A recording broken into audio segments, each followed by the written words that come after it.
The reality is that US and China go hand in hand whether they like it or not. They are each other's biggest global partners in all things economic. Let's jump right into this China video. China. During Trump's time in office, the US imposed close to $360 billion of extra tariffs on Chinese imports. In turn, China retaliated and threw their own 100 Bs on all American imports into China. Then things like import-export restrictions, a shift in mindset about the Chinese and making products in China. All of these different things created these massive challenges for manufacturing in China. Or better said, it creates doubts. Should you manufacture in China? But does it change anything for you? Does it change the way that you should actually approach manufacturing in China? Most of what I've just said is just noise, right? It's just news. It's just clickbait and headlines. It was real, even so much to the point that the World Trade Organization had said that the US had broken rules regarding global trade. And then one thing led to another, and then all of a sudden we were calling it a war. But in all practical terms, it's nowhere near as serious as the mainstream media outlets would want you to think. The reality is that US and China go hand in hand whether they like it or not. They are each other's biggest global partners in all things economic, and they rely on each other so heavily that, in my opinion, right, it's just a bunch of noise and a bunch of distraction from the reality that things are probably going to continue to go on as is. If you disagree with that, feel free to sound off in the comments below. But from my perspective, living in China for the better part of a decade, the show must go on. So if most of what we're hearing about China is empty threats and headline-grabbing, attention-styled news, every time we turn the corner, it's saying, Apple is moving out of China with an exclamation mark. When in reality, the headline should probably be, Apple is looking to expand its global manufacturing so that they can diversify. Right? But that just doesn't make for good news, right? The exclamation mark replacing the question mark is always going to get more eyeballs, and that's what they're after. So if it is mostly noise, what does this mean for you? Well, I thought that from all the videos, I'd put together a brief 5-piece guideline about the most important things when it comes to manufacturing a product and business, and put it all in China and put it all into one place. So we're going to go over the 5 things. I've talked about it, and the reality is not much has changed. But if you're looking to manufacture in China, you start with these 5 points. Let's go. All right, here are 5 things to get ready for when you start your process of working with a factory or a contract manufacturer. We're not going to get into too many of the ins and outs of working with an Alibaba trading company, because if you've watched any of my videos, you know that's probably not the route that I would be going. Number 1, obviously choose the right manufacturing partner. Now, this sounds pretty obvious, but the reality is that you kind of got to know what to look for, right? Find somebody that specializes in the niche that you're going after. A lot of these factories will put tons and tons of different products on their pages that they're capable of making. Can they really make it, or is that a friend that they're going to then farm the work out to? Probably the reality is that they're going to be farming. Right? Ask them for references. Make sure they've been around for at least 5 years. Contact customers that they say they've worked with and try to get a reference. They might push back. There might be talks of NDAs, and certainly there are, right? In our business, a lot of the time we sign very strict NDAs with our customers that doesn't allow us to talk about their product or if we're making their product at all. So I respect that, but surely they'll have something or a point of contact that you can get in touch with to verify that this factory, or in my opinion, even better, the contract manufacturer that you're going to be working with, is legit. Number 2, establish clear communication. Now, there's different communication apps all over the world, right? You may be using WhatsApp in the States or even just FaceTime, right? But in China, when it comes to communication, whether that's personal or professional, the number one platform, number one app is WeChat. I would suggest downloading it. I would suggest getting to know the people that you're going to be working with, talking to the engineer if you can, if you speak engineer language, or if you speak Chinese. Learn some Chinese, right? Make a relationship with these people. If you're building a product with any sort of complexity, you're going to be talking to these people every single day for probably a year at least.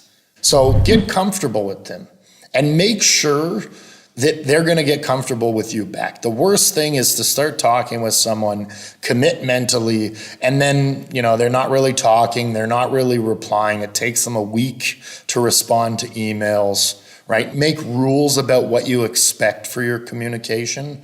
Don't just automatically expect. That's ridiculous, right? It's a different company, it's a different country, it's a different culture. Don't expect, right? You know what they say about assuming. Don't do that. But ask, right? This is how I would prefer to communicate. Does that sound all right with you? And then get them to commit to that style. If they do, then it will be very quick for you to realize if they're going to be able to maintain and keep that communication style sustainable throughout the entire process. Because if they mess up before a PO's in place, you bet your ass it'll only get worse. Number 3, protect your IP, protect your intellectual property. So many people just go on to Alibaba with all of their design files, their entire design package, and put an RFQ up on Alibaba. Then every factory that has a membership on Alibaba can go in and look at that RFQ in order to quote. I'm not saying that they're all bad, but what if one of them are? Right? They're going to copy your product if it's successful. They're going to catch up to you. They're probably going to be able to sell it for cheaper. They'll bite on your branding and your style, right? It's just like a major no. We use in our company at Morpho, we use the CCM method, component control method. Break the product down into all of the components and find component factories to quote you on the components. Assembly can get tougher, and that is hard to manage individual components. Took us a long time to come up with the proper, standard operating procedures to do that right. But let's start with the basics. Find component specialists. Find a contract manufacturer who can help you do that. Don't just send your design files to everybody where you can say goodbye to your IP. Number 4, quality control and assurance. So this issue is twofold. The first half is find a factory with a robust quality control procedure in place already. You want to know that they take their shit seriously, right? Don't just be jumping into a relationship with anybody quickly. See what their procedure for QC looks like. In fact, don't give them yours, right? See what they have. See what they're willing to do and what they're willing to offer. Everybody should be signing off on the product. Everybody should know what the product is supposed to be like, how it's supposed to work, and how it's supposed to feel, what the final product's supposed to be looking like. Everyone should know that, and everyone should be signing off on that. If they don't have that as a base, you're in trouble already. The second part of that is don't trust them. And I'm not saying this because I don't think you should trust factories. It's business. I think you shouldn't trust anyone. Not because people aren't to be trusted or that people aren't trustworthy, or that's not what I'm saying. I'm saying that you should take extra layers of security to make sure that everything's going to be smooth. And when it comes to QC, you want to use a third party to do that, right? Find somebody that isn't getting paid by the boss of the supplier. Right? Find somebody who can have an unbiased opinion about the entire supply chain, about the product as it gets built, about the components, and then finally about the assembly and the finished product. If you find a factory that has a robust QC process in place, you're ahead of the game. If you then find a third-party service that can help you double-check everything and confirm that what you've lined up is perfect, well, you're light years ahead. Number 5, manage logistics. Logistics is a lot of things, right? I think in the last couple years, supply chain and logistics have been such hot topics and trends in the news that people have come to think of them as boats stuck in the port at Long Beach. Now, that is obviously logistics, but there is so much more to it, as I mentioned earlier, about the logistics of the supply chain. Who is responsible for assembly? Who is responsible for packaging? Who is responsible for packing? Who is responsible for domestic shipping to get components from factory A to factory Z and then over to the assembly house? Who is responsible for getting the product to the port on the China side and paying the duties and customs taxes and fees? Who's picking it up on the other end? Logistics is deep. There is a lot to consider. And you need to find somebody in China that is very competent. Else you're going to end up with product in Timbuktu. You're going to end up, losing stuff pushed off the boat with no insurance. You're just going to be in a big pile of doo-doo if you don't find somebody that can help you manage logistics competently.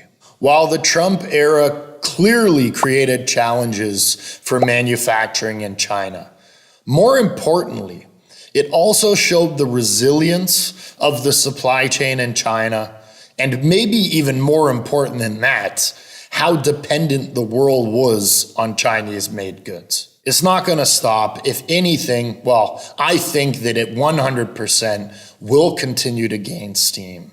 And with so many of the weaker factories, the weaker trading companies, the weaker suppliers not being able to stay afloat during the last 3 or 4 years, only the best are left. And the best, there's equal demand, in my opinion, and less supply. So they're going to fly. I didn't mean to rhyme that, it just came out. It's also worth noting that trade policies and regulations can always change, right? Stay up to date, see what's in line, read the news regarding this topic, because things can change. But from my perspective, they're only going to change for the better. China is going to continue to dominate when it comes to making the world's highest end products as a whole. With obvious exceptions, right? There are things like a leather bag that should be made in Italy or France or Spain or whatever, right? Maybe cars should still be made in Germany. There's a lot of exceptions. But for the most part, if you're making a high-end product, especially tech, China's not going anywhere. Like it or not, I know a lot of people don't like this, but it's the facts. Chinese manufacturing is at the top of its game. They're getting better. They're having better systems within the supply chain. They're making higher end products. Like it or not, they're here to stay for a decade minimum. So if you have a high-tech product and you're looking to get it made, make sure you follow the guidelines of the 5 points I made earlier. If you're looking to get in touch, hit us up. If not, hope to see you in the next one. Peace.